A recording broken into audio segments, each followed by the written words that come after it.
Hi, this is Mike. Welcome back to Tesch Valley Railroad. Have two new rolling stock items today that I posted in my shorts videos a few days ago. Another Green Bay Western. This time it's another reefer. I'm going to have more reefers and I'm going to have box cars here in the near future. And the other one is another reefer, another beer reefer to add to my collection. I think I'm probably having about 20 beer reefers when all my pre-orders finally come in. This one is old Detroit Red Lager from Frankenmuth, Michigan.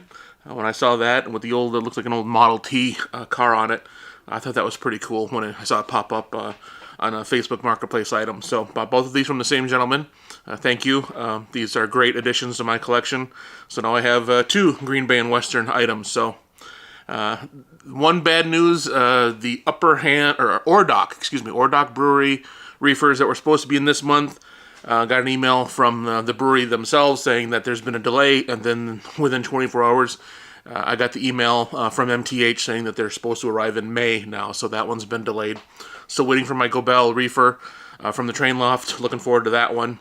And when all my beer stuff comes in, unless I keep on finding little gems like these, like this old Detroit Red Lager, if I keep finding gems like that on Facebook Marketplace, eBay, or trains.com, then I may have to wait and do just a beer reefer train, see how long that thing ends up being when everything comes in, including the pup trailers with the Stroh's beer and the Seaboing Brewery. So just a short video today to show those two rolling stock items.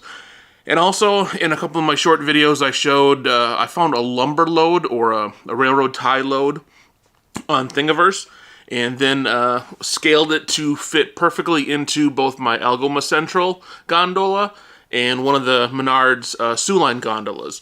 And then last night, I finished printing just a whole bunch of the loose ties by themselves to kind of help fill in the load.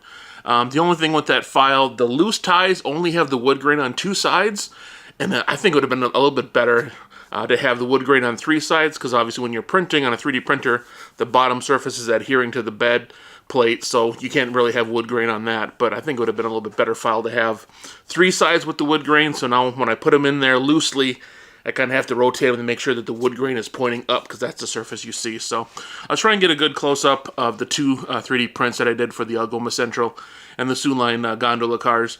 I do have a couple more gondolas downstairs.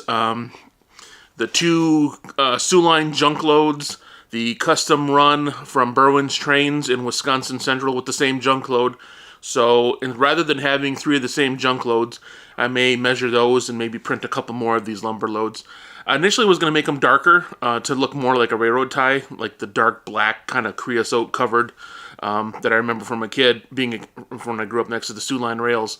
But I really kind of like the tone and the color the way they are now, so I might just leave them in this color just because I think it looks pretty cool. And I didn't know that the filament that I bought to print these with actually has wood in it, so my basement kind of smelled like a campfire while these were printing, as it's coming out the nozzle at 195 degrees Celsius. It just kind of melts the filament to print it, and it just kind of gave it a nice campfire smell down there. It didn't set off my wife's asthma, so that was good, and I did have a little air purifier right next to the printer, which I do all the time just to kind of help keep some of the fumes down in the basement where the printer's located. But I think you'll agree these two railroad tie lumber loads that I printed turned out pretty cool for these two gondolas, so look for more of those in the future with my other junk load replacements. So hope you enjoyed today's video. Again, two new rolling stock items, two more still waiting to arrive, and two custom printed railroad tie lumber loads.